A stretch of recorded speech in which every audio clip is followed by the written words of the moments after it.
Robert Mugabe has not resigned as President of Zimbabwe. In a live TV address, despite widespread expectations that his departure was imminent, the dictator was widely expected to announce his departure from power after the ruling party, ZanuPF, removed him as leader and warned that he faces impeachment if he does not step down voluntarily.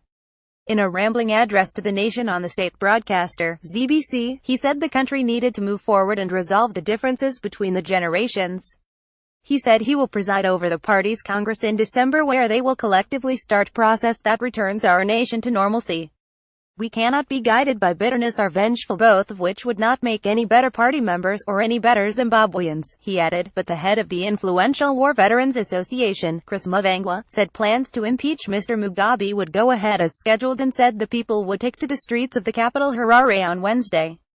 The address came after talks with the head of the armed forces, General Constantino Chiwenga, who had placed him and his wife Grace under house arrest. Grace Mugabe, a hugely divisive figure in the country accused of corruption and abuse, was fired as the head of the party's women's section. She was guilty, it was alleged, of preaching hate, divisiveness and assuming roles and powers not delegated to the office.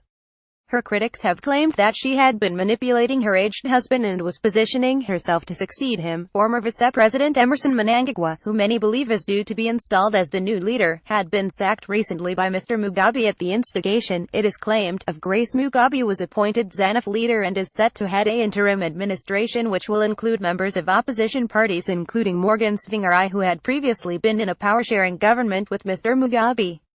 Many people had expected Mr. Mugabe to resign, as a source close to him reportedly told the Reuters news agency that he was writing his resignation speech. He had previously refused to write the statement in conjunction with senior military officers and party officials and has been described by aides as being in a highly emotional state, with mood swings between defiance and depression. The indications during days of negotiations had been that Mr. and Mrs. Mugabe would be allowed to go into exile after he stood down as president. But some ZanuPF officials maintained today that Ms. Mugabe may face prosecution. Albert Mpofu, the Minister of Home Affairs, who chaired the Central Committee meeting which sacked her and her husband, said Mugabe's wife and her close associates have taken advantage of his frail condition and abused the resources of the country. Emmanuel Fundira, a ZanuPF MP, added it is only right that corrupt and rotten people should be punished. There are resources which have been taken away from this country.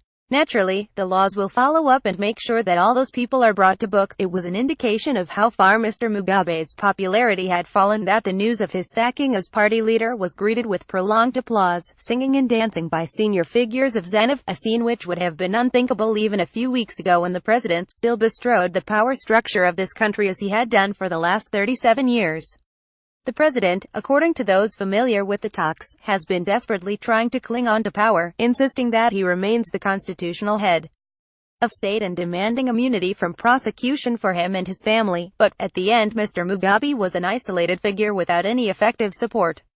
Hundreds of thousands of people took to the streets of Harare on Saturday on an overwhelming show of demand that Mr. Mugabe and his 52-year-old wife, given the epithets Gucci Grace and disgrace by her many critics for her lavish spending on luxuries, must go.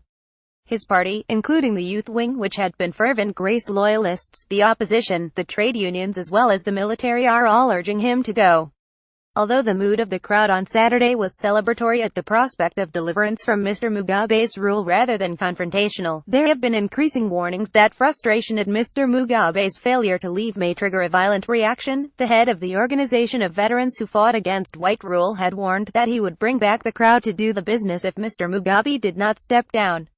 We would expect that Mugabe would not have the prospect of the military shooting at people trying to defend him, said Christopher Mavengwa. The choice is really his, he cannot avoid it. Joshua Nambaru, one of those who had fought in that conflict, said he believed that Mr. and Ms. Mugabe would be allowed to go into exile. But he added there will be an end to people's patience. He has been given enough time now to make his arrangements and leave. His wife Grace, who is a TOF, is also being allowed to go. They are both lucky that they are not looking at long years in jail, but their luck may run out soon if they continue acting in this way. The drive to remove Mr. Mugabe from ZanuPF leadership had started on Friday with branch after branch of the party voting motions of no confidence in Mr. Mugabe. On Friday evening, it has emerged the president sought to suspend parliament. But National Assembly Speaker Jacob Mutanda refused the demand and senior ZanuPF figures began talks with opposition parties to agree on a course of action. Innocent Ghanese, of MDC-T Party, confirmed that there had been discussions with ZanuPF about impeachment when Parliament seats again on Tuesday. If Mugabe is not gone by Tuesday, then as sure as the sun rises from the east, impeachment process will kick in, he said hours before the resignation. Mugabe fails to resign in state broadcast. Mr. Mugabe's rapidly fading hopes of political survival lie with the African Union and Southern African Development Community SADC, both of which have strong stances against military coups, a reaction to the repeated takeovers by armed forces of newly independent countries in the continent in the past. That is the reason why Gen Chiwenga and the military hierarchy have been trying to engineer a voluntary departure by Mr. Mugabe.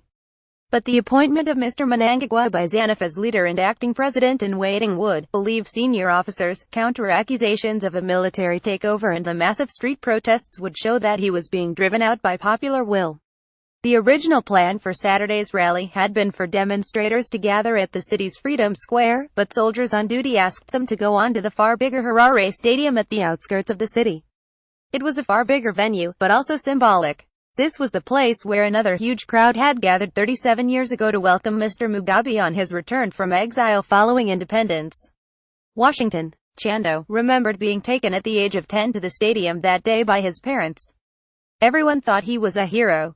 I remember people were crying with joy, but everything began to get worse after a while.